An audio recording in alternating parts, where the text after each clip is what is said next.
विपक्षी दलों की एकता अगर हुई और बीजेपी के एक प्रत्याशी के मुकाबले अगर विपक्ष का एक ही साझा प्रत्याशी उतारने का फैसला हुआ तो इससे क्षेत्रीय दल को फायदे में रहेंगे। लेकिन कांग्रेस दिक्कत में आ सकती है कि वजह यह है कि कांग्रेस का राज्यों में दबदबा कम है। लोकसभा की 309 सीटें ऐसी हैं जिनमें कांग्रेस को जगह देने पर विपक्षी दल शायद सहमत नहीं होंगे। ऐसे में कांग्रेस अगर मोदी और बीजेपी विरोधी मोर्चे का हिस्सा बनी तो उसके लिए अपने राज्यों में मजबूत क्षेत्रीय दलों से खुद के लिए सीट हासिल करने में नाक को चने चबाने पड़ सकते हैं। कांग्रेस के लिए कितनी दिक्कत है ये यूपी में सपा प्रमुख अखिलेश यादव के बयान से साफ हो जाता है। यूपी में लोकसभा की 80 सीटें हैं। अखिलेश यादव लगातार दावा कर रहे हैं कि सभी 80 सीटों पर सपा जीत दर्ज करेगी। यूपी में कांग्रेस के पास पिछले चुनाव में सिर्फ रायबरेली की सीट बची थी। ऐसे में सपा की तरफ से कांग्रेस को ज्यादा सीटें दिए जाने की उम्मीद नहीं है, खासकर तब जबकि एक बार कांग्रेस से गठबंधन कर सपा को फायदे की जगह नुकसान हो चुका है।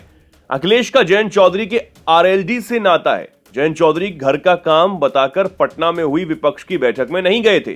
तेलंगाना में भी सत्तारूढ़ बीआरएस और कांग्रेस के बीच असहज संबंध और के चंद्रशेखर राव ने भी पटना की बैठक से दूरी बना ली है। अब सबकी नजर जुलाई में शिमला में होने वाली बैठक पर लगी हुई है, लेकिन कांग्रेस के लिए अभी से ही मंथन करना बहुत जरूरी है। अब बाकी राज्यों को भी देख लेते हैं। महाराष्ट्र की 48 लोकसभा सीटों पर उद्धव ठाकरे और शरद पवार की एनसीपी अपना दावा सबसे आगे रखेगी। यहां कांग्रेस अध्यक्ष नाना पटोले भी ताल ठोकते रहते हैं।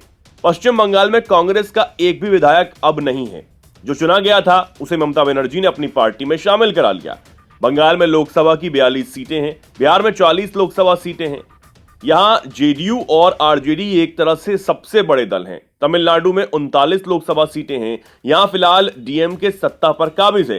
केरल में 20 सीटें हैं और यहां वामपंथी सरकार है। केरल की वामपंथी सरकार ने कांग्रेस के राज्य अध्यक्ष को गिरफ्तार कर अपने इरादे एक तरह से जाहिर भी कर दिए हैं। झारखंड में जेएमएम और राज्य में 14 लोकसभा सीटें हैं। पंजाब में लोकसभा की 13 सीटें हैं। यह सत्तारूढ़ आम आदमी पार्टी और कांग्रेस में 36 का आंकड़ा जग जाहिर है।